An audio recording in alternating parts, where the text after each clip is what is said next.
my audience for today. Say hello. All right. To start off, here I have a novel version of Ready Player One, which, well, originally was a novel, but it became a movie, and this is, well, the novel, but with the movie stuff on it. And the reason why I'm showing this is because to show that a lot of people tend to confuse Ready Player One as a video game adaptation because it has video games in it.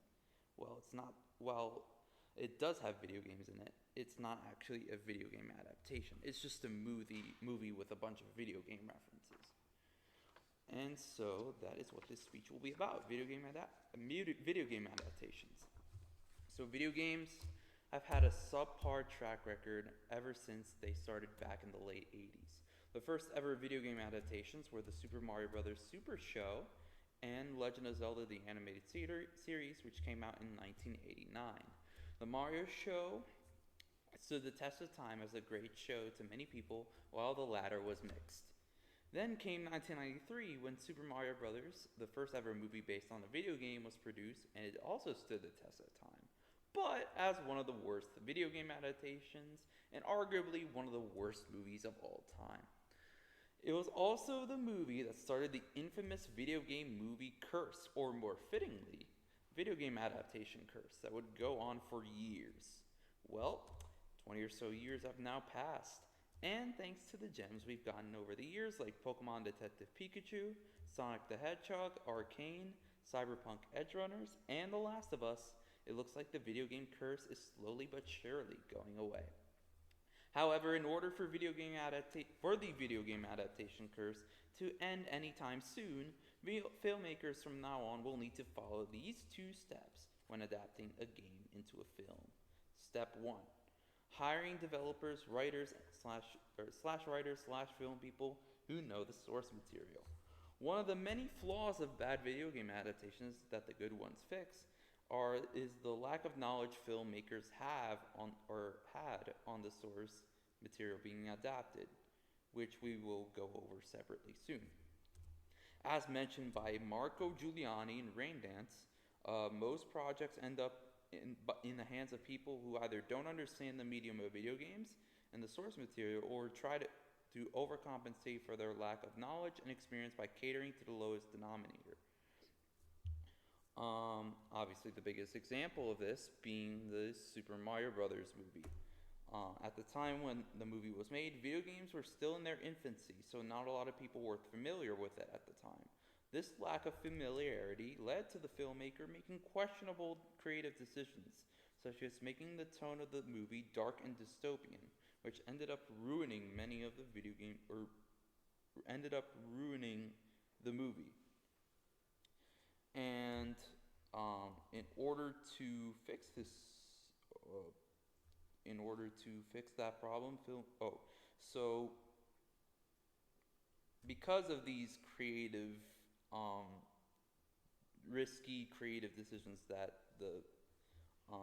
in order to fix that, filmmakers should either hire the writers that worked on the said source material so that they can and maintain contact with the game company to compromise, or at the very least they can hire people who are familiar with the source material in order to help out.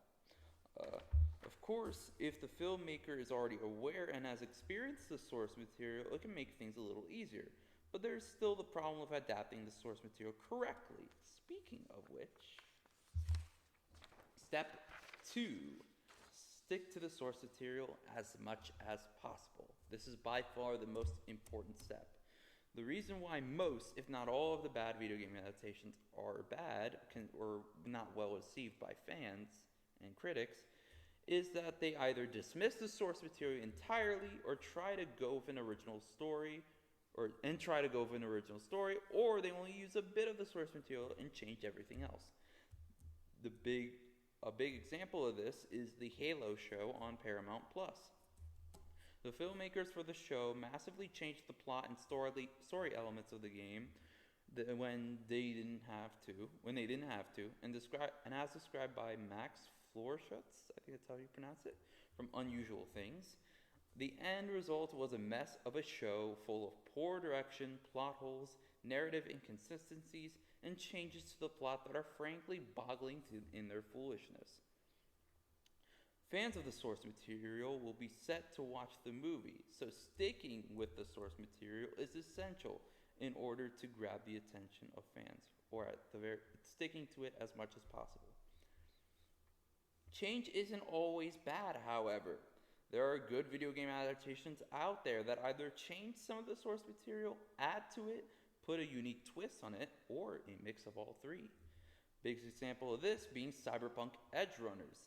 It takes place in Night City, which is the same setting as Cyberpunk 2077, and also one of the game characters, Adam Smasher, is also added in the show. But every other character introduced in the show and the overall story itself is new and original. And as a bonus example, there is Sonic the Hedgehog. While Sonic's backstory and the overall plot of the movie is different from the game, the changes made to the movie ended up paying off and appealing to both hardcore fans and newcomers. As long as filmmakers follow those two steps, they can make a good video game adaptation. To conclude, let's go back and reflect. Since the release of the 1993 Mario movie, video game adaptations were cursed to be just as bad or mediocre at best. But now filmmakers are learning their lessons, and that curse is slowly starting to unwind.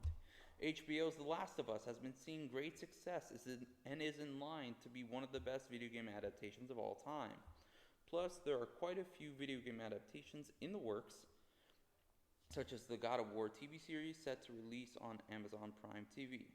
Thanks to all the good video game adaptations that have come out, I hope that in the future the trend of good video game adaptations will continue and that the video game adaptation curse will soon be broken. Thank you.